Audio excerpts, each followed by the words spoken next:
Hai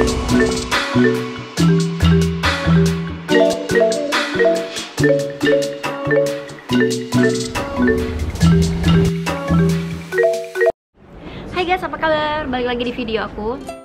So guys, sambil ngabuburit di Jepang karena ini lagi Ramadan. Karena aku sering banget jawab pertanyaan berulang tentang sekolah bahasa, tentang cara masuknya, berapa biayanya. Jadi aku putusin untuk bikin video mengenai sekolah bahasa.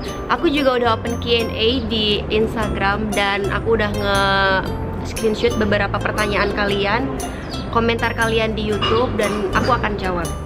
Pertanyaan pertama, pas awal sampai Jepang, Kak Sonia boleh baito, awalnya N berapa? Awal ke Jepang aku nggak boleh baito karena aku nggak punya N berapapun, N0.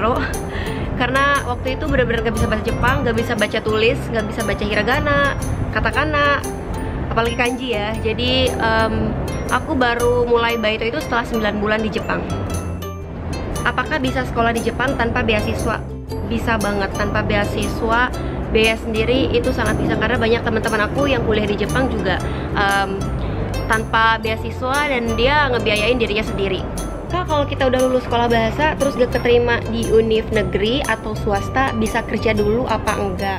Kalau misalkan sebelum ke Jepang kita udah punya gelar S1 di Indonesia, lalu kita sekolah bahasa dan setelah lulus kita boleh langsung kerja. Tapi kalau misalkan nggak punya gelar S1 atau mungkin di Jepangnya belum ada pengalaman dan tidak ada sertifikat kejuruan, mau nggak mau kita harus masuk univ atau daigaku di Jepang.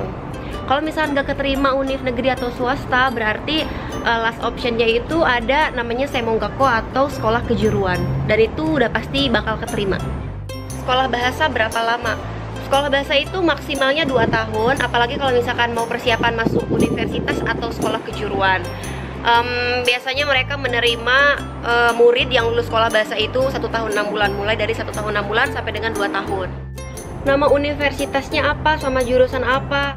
Dulu aku kuliah di Takushoku University atau Takushoku Daigaku, jurusan administrasi bisnis, tapi sekarang udah lulus kuliah dan sekarang kerja di Jepang. Terus next, Kak kasih tips waktu kakak belajar bahasa Jepang dulu gimana biar bisa paham. Sebenarnya tips untuk dari awal mau nggak mau kita mengingat kata gitu. Kayak dulu waktu aku pertama-tama belajar bahasa, jadi aku tuh nulis sehari itu 20 kata. Ya udah nulis aja, jadi nggak perlu dihafal.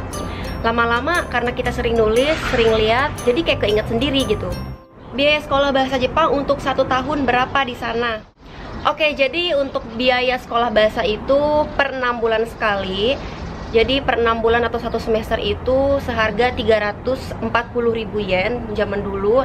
Berarti kalau 1 tahun dikali 2 sekitar 680.000 yen. Itu belum termasuk uang buku dan uang transportasi. Kak, gaji di Jepang biasanya sekitar berapa? Kalau untuk gaji part time itu sekitar 1.000 yen, dimulai dari 1.000 yen. Tapi kalau untuk gaji full time itu kita dibagi 3 gelombang, macam berdasarkan lulusan dari pendidikan sekolah. Kalau lulusan SMA itu segini, lulusan sekolah kejuruan itu segini, lulusan univ S1 itu segini, dan S2 itu segini. Jadi beda-beda. Cuman perbedaan dari masing-masing itu nggak terlalu jauh, cuman ya sekitar 2-3 juta. Kalau misalnya contohnya gini, kalau cuma lulusan SMA gajinya sekitar 18 juta. Tapi kalau untuk S1, lulusan S1 sekitar 20 sampai dengan 21.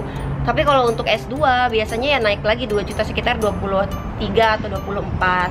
Tergantung dari perusahaan, besar kecil perusahaan dan bidang pekerjaannya seperti apa. Cuman normalnya segitu.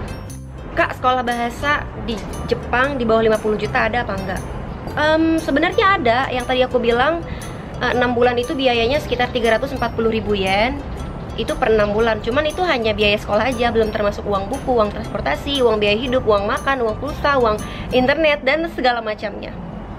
Kak, ketika masuk sekolah bahasa, apa kita bisa langsung part time atau baito? Bisa, kalau misalkan kita udah bisa bahasa Jepang, setidaknya level bahasa Jepang kita N4. Jadi, gimana ya, namanya juga part time di Jepang, kita harus bisa bahasa Jepang gitu, karena kebanyakan orang Jepang nggak bisa bahasa Inggris. Jadi mau nggak mau kita harus bisa bahasa Jepang. Terus sebelum kalian memutuskan untuk sekolah bahasa, lebih baik belajar dulu, kursus dulu di Indonesia. Jadi kalian udah ada bekal gitu, jadi nggak bener-bener dari nol banget.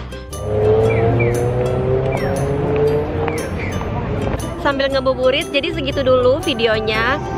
Pokoknya tanya jawab tentang sekolah bahasa, biaya, dan lain-lain. Semoga bermanfaat. Jangan lupa like, comment, dan subscribe. Arigato, bye-bye.